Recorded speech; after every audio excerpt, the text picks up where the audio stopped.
based on a farm would have had to this parable. No farmer would ever be satisfied with initial growth killed off before harvest. If the soil in any portion of his field produced that result, he'd never plant there again. A crop that didn't last all the way to harvest was a financial disaster. The response wouldn't be a shrug and an "oh well," it would be more akin to sackcloth and ashes. I realize that most scholars see the soil in this parable as representing the condition of individual hearts, and I agree, but the underlying principles are not only true for individuals, they are also true for the ministry of a local church. I also realize that this passage could easily springboard us into a centuries-old debate about eternal security, but that's not my point or within the scope of this book. Wherever you personally land on that one, the question of the day remains the same. What does Jesus' parable about the four soils have to say about the way we do church? To my thinking, it says a lot. And one of the most important things it says about our churches is that stickiness matters. The purpose of this book. Don't take what I've said to mean that I'm against trying to open the front door wider. I'm not. I'd like to open it as wide as possible. It's just that I've learned that if left alone, the back door never closes itself. We have to intentionally slam it shut. In what follows, we'll explore how to do that. We'll see what makes a church sticky, from its values and priorities to its structures, programs, and practices. In particular, we'll look in depth at sermon-based small groups, a lecture lab model for studying the weekend sermon in depth during the week. We'll see how they work, we'll explain why they have the power to make your church especially sticky, and we'll discover why so many of the traditional small group models we've tried in the past sound great, but don't work all that well in real life.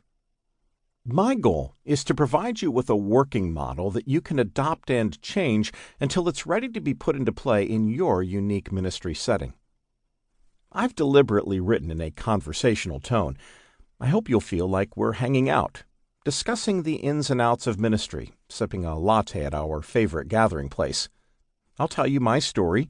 You decide what works for you and what doesn't.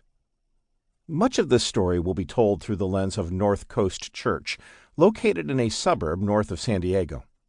Since 1980, I've had the privilege of pastoring an amazing group of people who've been willing to innovate, but also, perhaps more important, abandon programs and traditions that no longer work. That means that these insights, programs, and principles have all been hammered out on the anvil of local church ministry, not only at North Coast Church, but also in the many churches that have already adopted their own version of sermon-based small groups. And unlike many books on ministry, this isn't the result of a rush to publish. It's not about the newest, next big thing. It's not based on an unproven track record of 2 or 3 years. It's the result of decades of successes, failures, refinements, and mid-course corrections. Even more important, these principles scale. They, and the sermon-based small group model, worked just as well when we were a small church of less than 200 adults as they do today in a multi-site megachurch with more than 7,000 in weekend attendance. They've also proven to be transferable to a wide array of theological, denominational, and cultural backgrounds. They've helped close the back door in small, large, rural, suburban, and urban churches, as well as edgy churches and traditional churches. The reason is quite simple. The need for stickiness is universal.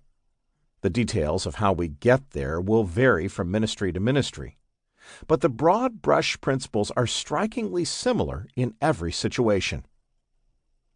Here's an interesting scenario for you to ponder.